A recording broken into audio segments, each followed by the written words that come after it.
Les surdoses ne font presque plus les manchettes. Pourtant, les décès seraient en augmentation, loin des regards. Aujourd'hui, les acteurs qui sont en première ligne veulent éveiller les consciences. Au Canada, là, partout au Canada, on est rendu à environ une moyenne de 5 décès par surdose par jour.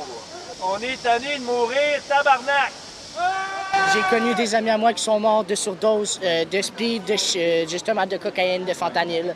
Oui, c'est difficile. Avec juste un petit peu d'opioïdes, ça peut te tuer.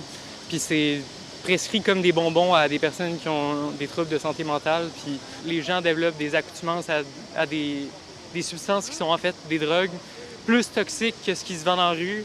14 avril 2016. La Colombie-Britannique déclenche l'état d'urgence. Pas pour une tempête météo extrême, mais bien en raison des surdoses de drogue. J'ai moi-même été sur place pour constater la situation. Une scène d'une tristesse inouïe dont on vient d'être témoin. Des policiers, des pompiers qui tentaient de sauver la vie d'un homme. Bien là, les autorités viennent de confirmer son décès. L'état d'urgence a été un électrochoc politique et social, mais qui n'a pas permis de régler le problème. 10 ans plus tard, le bilan est catastrophique. 18 000 morts de surdose seulement dans cette province. Pendant ce temps, au Québec, la situation n'est pas plus reluisante. On parle de hausse des surdoses et de recul des politiques parce que depuis 10 ans, depuis la déclaration de l'état d'urgence de santé publique en lien avec la crise de surdose en Colombie-Britannique, les surdoses sont en hausse. Puis malheureusement, les politiques reculent dans plusieurs provinces du Canada. Il y a des endroits comme Cactus Montréal où est-ce qu'on a des projets avec vers un chez-soi qui se fait couper puis des gens qui perdent leur emploi. Puis c'est des services qui sont plus rendus. Ça peut pas bien aller dans les refuges, ça peut pas bien aller dans les services de consommation s'il y a moins d'intervenants puis s'il y a moins d'argent. C'est vrai, on s'était vus à Gatineau, nous deux, là. Oui, exactement. Quoi de neuf? Ça va bien, je suis maintenant en logement, donc sortie de la rue. C'est touchant de vous retrouver ici quand même, hein? Parce qu'on s'est vu il y a 2 ans. Oui, quand même, ça fait déjà 2 ans, oui. Ça c'est chez toi? C'est chez moi.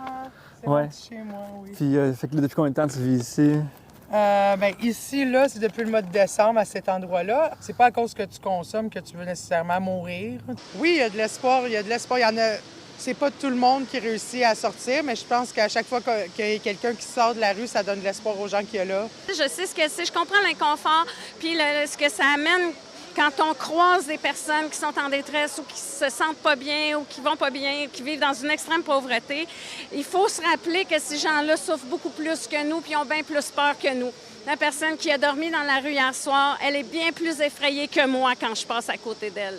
On est à une époque de crise multiple, de guerre, de conflits politiques. C'est vraiment anxiogène, mais il ne faudrait pas oublier les gens qui font des surdoses, qui meurent à quelques mètres, quelques kilomètres de notre porte. À Montréal, Étienne Fortin-Gauthier pour Nouveau Info.